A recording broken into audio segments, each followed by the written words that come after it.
jeudi 21 décembre 2023. Mesdames, Messieurs, bonjour et bienvenue. Si vous nous rejoignez sur Presse Afrique TV HD, c'est parti pour la revue des titres des journaux de ce matin. À la une du journal Vox Populi, les portes des administrations leur sont partout fermées. La longue errance des envoyés de Sonko, son mandataire et son huissier empêchés d'accéder à la CDC, Aïp et Maître Clédor bloqués devant le ministère de l'Intérieur. L'objectif est d'empêcher par des voies de fait et des obstructions illégales le candidat Ousmane Sonko de jouir de certains documents utiles au dépôt de sa candidature.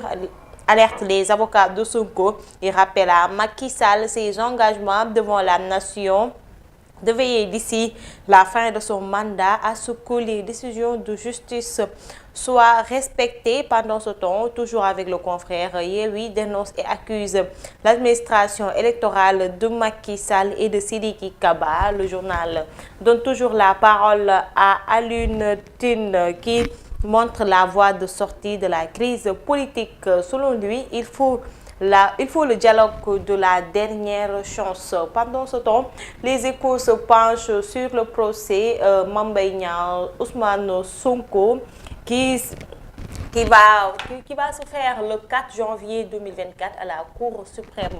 Le procès le plus dangereux de Sonko en cas de confirmation de la décision de la Cour d'appel. Il est immédiatement inéligible depuis l'affaire Khalifa Sall. Le rabat d'arrêt n'est plus suspensif. Toujours selon le journal, Macky matérialise ses promesses au DARA, une direction nationale des DARA instituée. Le directeur nommé pendant ce temps.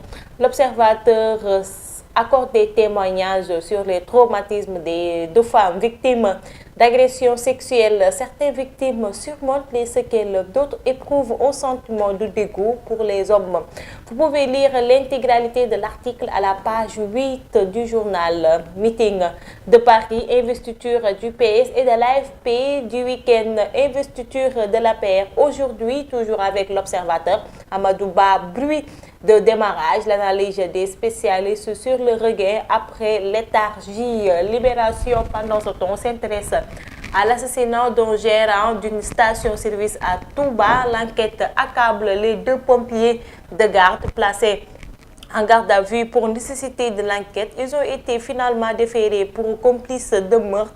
Les découvertes troublantes des enquêteurs à l'origine du déferment des mises en cause qui sont en retour de parquet. Bisby le jour sur le rétro. Recherche infructueuse de la pierre précieuse. Diamant, un roc con une mission de prospection de l'ONU. Découvrait 5 diamants de 0,64 carats aux mémoires de la faculté des sciences relève le manque d'outils adéquats de la recherche du diamant. Yor de 1948 à aujourd'hui, de l'hégémonie aux enfers.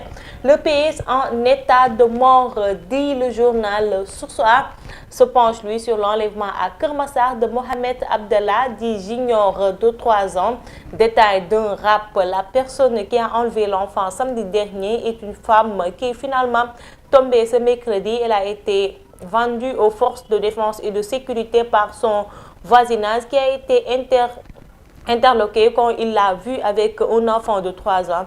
Mais c'est Keur Massar qui ne sourit pas tous les enfants. Lire à la page 7 des situations non exhaustives où des enfants sont malmenés et le sport pour boucler. Cette revue des titres CAN 2023, préliste de 55 joueurs, jour J-23, si c'est donne des indices pour les 27 Lions, 23 champions d'Afrique présents, 5 absents, Amara Diouf out, une première pour 10 joueurs, 4 championnats d'Afrique U20 et 7 vainqueurs du CHAN. Suñu lamb Thiaroye prêt pour la bataille du 24 décembre. Reug bande les muscles et menace le B52 de Mbour.